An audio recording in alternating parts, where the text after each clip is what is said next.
کہ اگر بولنے والا بولنا چاہے تو کئی دن بولتا رہے. میں نے اس میں سے 2 باتیں نقل کی ہیں اور وہ 2 باتیں ساری باتوں کو لپٹے گی. نبی کریم صلی اللہ علیہ وسلم نے سب سے پہلے اور سب سے اعلیٰ اور سب سے بہترین قسم کا درس دیا جو رحمت کے ساتھ کہ پوری دنیا پہ توحید کی وہ چھاپ چھوڑی کہ آج جو لوگ توحید پرست نہیں ہیں وہ بھی مجبور ہو کر کے یہ بات کہنے لگتے ہیں جب ان سے آپ گفتگو کریں کہ صاحب آپ کس کی پوجا کرتے ہیں؟ وہ کہتے ہیں ہم کرتے ہیں اصل اسی کی. یہ جو بات مجبور ہو کر کے آخر میں بولتا ہے نا, وہ حقیقت میں نبی کی اس توحید کی تعلیم کا اثر ہے. تو توحید میں کیا کہ مخلوق کو خالق سے جوڑا, اتنا جوڑا اتنا. اور ایک فطری بات ہے, ایک طرف تو حدیث میں آپ یہ کہیں کہ اللہ ماں سے زیادہ محبت کرتا ہے, یقینی بات ہے اللہ ماں. آپ یہ بتائیے کہ آپ نے کبھی آج تک ایسا کیا ہے کہ اگر آپ کی ماں سے کچھ ٹن پن ہو جائے, کوئی بات ہو جائے, تو کبھی ایسا ہوا ہے کہ آپ بازو والے سے جا کر کے بولیں کہ یار میری ماں سے کہہ دو کہ ہم کو کھانا دے دیں؟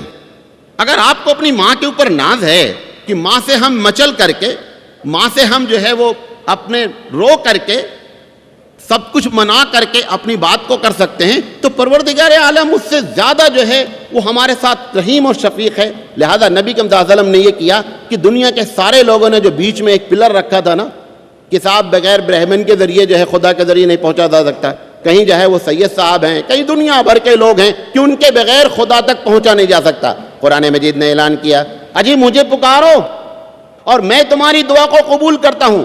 ہاٹ لائن ایک لمحے کے لیے بھی پروردگار عالم اسی لیے سوتا نہیں ہے. کہتا ہے لا تاخذہ سنۃ ولا نوم, میں سوتا نہیں ہوں. کیوں؟ اگر سو گیا پتہ چلا ادھر سے جواب آنے لگا please call after some time. بھئی آپ پوری دنیا میں کس وقت کیا معاملہ ہو جائے, اگر اللہ تعالیٰ کہیں سونے پر آ جائے تو نتیجہ یہ نکلے گا کہ ادھر سے جواب ہاٹ لائن کا جو ہے یہ آنے لگے گا. لہذا پروردگار عالم نے اوپر لازم کیا کہ لا تاخذہ سنۃ ولا نوم, کہ میں سوتا تو درکنار, میں جھپکی بھی نہیں لیتا, میں نیند کو فیل بھی نہیں کرتا. کیوں؟ کہیں ایسا نہ ہو کہ تم کال کرو اور وہاں سے جو لائن کا جواب دوسرا آ جائے. تو یہ جو رابطہ نبی کریم صلی اللہ علیہ وسلم نے جوڑا, یہ سب سے بڑی رحمت ہے کہ انسان کو اپنے رب سے اتنا ملایا اور اس بات کو فطری طور پہ بتایا کہ اگر تم یہ سمجھتے ہو کہ ماں ہم سے بڑی محبت کرتی ہے تو جس طریقے سے ماں کو تم منا لیتے ہو نا, رب کو بھی منا لو. ماں سے کسی کام کے لیے بازو والے سے واسطہ نہیں لگایا جاتا, ڈائریکٹ ماں سے اپروچ کریں. لہذا یہ بات یاد رکھیں کہ یہ سب سے بڑی رحمت. دوسری چیز, آج بھی دنیا اس میں پریشان ہے, وہ لوگ کہتے ہوں یا نہیں کہتے ہوں, لیکن حقیقت یہ ہے کہ آپس میں اس طریقے سے, اب علامہ اقبال نے بھی اس کا مرثیہ رویا کہ سید, شیخ, پٹھان, کالا, گورا, اس بنیاد پر ہمیشہ دنیا میں جو ہے وہ رنگ بھید رہا. ابھی سید صاحب کی شادی کرنی ہو تو سید صاحب خان صاحب کیا شادی نہیں کریں گے؟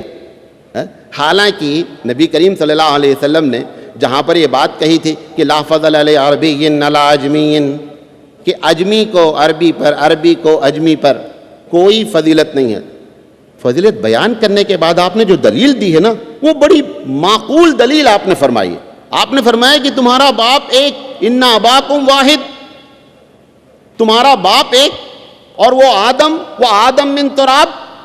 اب جب باپ ایک ہے تو یہ سوال کہاں سے پیدا ہوا؟ تو اس طریقے سے نبی کریم صلی اللہ علیہ وسلم نے پوری دنیا کو نسل کی بنیاد پہ نہیں, رنگ کی بنیاد پہ نہیں, بلکہ انسانیت کی بنیاد پہ کہا کہ سب ایک ہیں. ہاں, ان اکرمکم عند اللہ اتقاکم, کہ اگر کسی کے اندر خوف خدا ہے اس کا درجہ بلند ہے.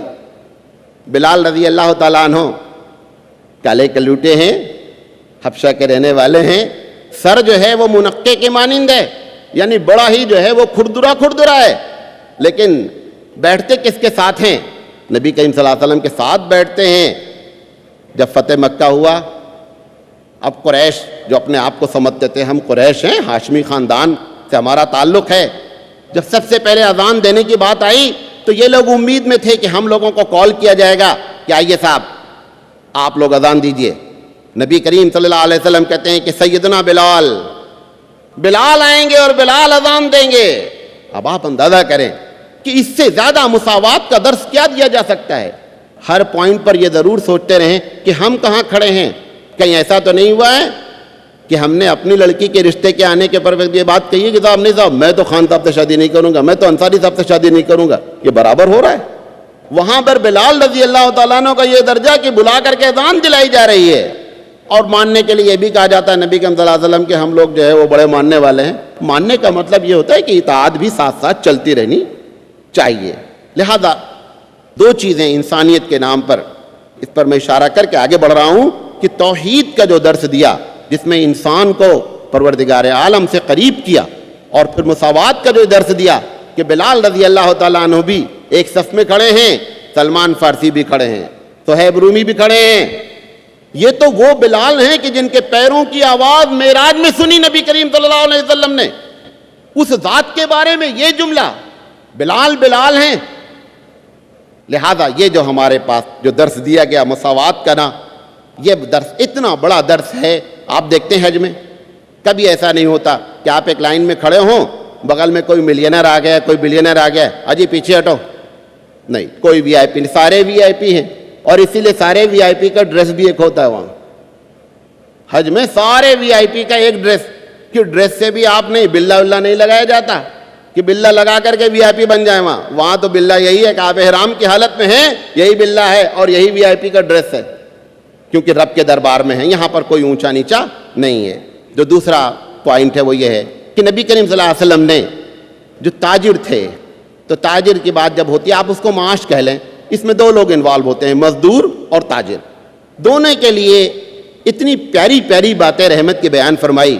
آپ نے فرمایا کہ اگر آپ نے کسی سے کانٹریکٹ کیا، مطلب کوئی مزدور آپ کے ہاں کام کرتا ہے، مزدور سے مراد کوئی کمپنی ہے، فیکٹری ہے، جو کچھ بھی ہے، کام کرتا ہے، اور آپ نے اس سے معاہدہ کر رکھا ہے، آپ نے فرمایا کہ لازم ہے کہ اس کے معاہدے کے تحت آپ اس کے ساتھ برتاؤ کریں۔ اور اگر خدا نہ خواستہ کسی نے کسی کے ساتھ معاہدہ کیا اور معاہدے کی خلاف ورزی کی، نبی کریم صلی اللہ علیہ وسلم فرماتے ہیں کہ قیامت میں اس کی وکالت پروردگار عالم فرمائے۔ یہ مزدور کو درجہ دیا، فرمایا کہ پسینہ سوکھنے سے پہلے اس کی مزدوری ادا کی جائے۔ ایک اور بڑا احسان کیا، اچھا ہوا کہ بات یاد آئے گی، وہ یہ کہ تاجر کو اتنا پاور نہیں دیا کہ مزدور کو غلام بنا لے، اور غلام کو اتنا اختیار نہیں دیا کہ تاجر کی فیکٹری بند کروا دے۔ دونوں کا بیلنس کیا۔ آج یہی ہوتا ہے نا کہ یونین بن گئی، پتہ چلا انویسٹر بیچارہ بھاگ رہا ہے، فیکٹری بند کر دیے مل کر کے سب نے، اور اگر ان کا بس چلا تو پتہ چلا 4 مہینے تک تنخواہی مارے پڑے ہوئے ہیں۔ نبی کریم صلی اللہ علیہ وسلم نے دونوں کو بیلنس کیا کہ ان کی مزدوری وقت پر دی جائے، تم جو معاہدہ کرو وہ پورا کرو، تاکہ انویسٹر جو ہے وہ بھی، کیونکہ اس کی بھی ضرورت ہے، اگر وہ میدان چھوڑ کر بھاگے گا تو سوال یہ بے روزگاری بڑھ جائے گی۔ لہذا ان کے ساتھ اللہ کے رسول صلی اللہ علیہ وسلم نے اس طریقے کا قانون بنایا کہ جس سے گاڑی چل سکے۔ اس کے بعد عبادت میں رحمت، عبادت، اچھا عبادت میں رحمت کیا ہے؟ پوری دنیا یہ سمجھتی تھی نبی کے وسلم آنے سے پہلے کہ عبادت نام ہے کہ بدن کو کتنا ستا سکتے ہو تب عبادت ہے، یہی ہوتا تھا۔ عیسائیت میں رہبانیت آئی، اس طریقے سے بدن کو ستانے کی کہانیاں لکھی ہوئی ہیں کہ کوئی صاحب 2 سال سے ٹھنڈے پانی میں کھڑے ہیں، کوئی صاحب نے اپنا ہاتھ جو ہے وہ درخت سے باندھ رکھا ہے۔ وہ سمجھتے تھے جتنا بدن ستایا جائے گا اتنی عبادت ہے۔ نبی کریم صلی اللہ علیہ وسلم نے عبادت کے مفہوم کو اتنا کلیئر کیا، آپ نے فرمایا کہ عبادت نام ہے خوف خدا کا۔ مثال کے طور پر ایک آدمی بیٹھا ہوا مصلی پہ تسبیح پڑھ رہا ہے، عبادت کر رہا ہے۔ دوسرا آدمی اپنی ماں کے بغل میں بیٹھا ہوا سوچ رہا ہے کہ ہو سکتا ہے کہ ماں جو ہے نا وہ کسی چیز کی طلب کرے، لہذا دوڑ کر کے اس کی خدمت کریں گے۔ آپ یقین جانیے دونوں میں کوئی فرق نہیں ہے، دونوں میں کوئی فرق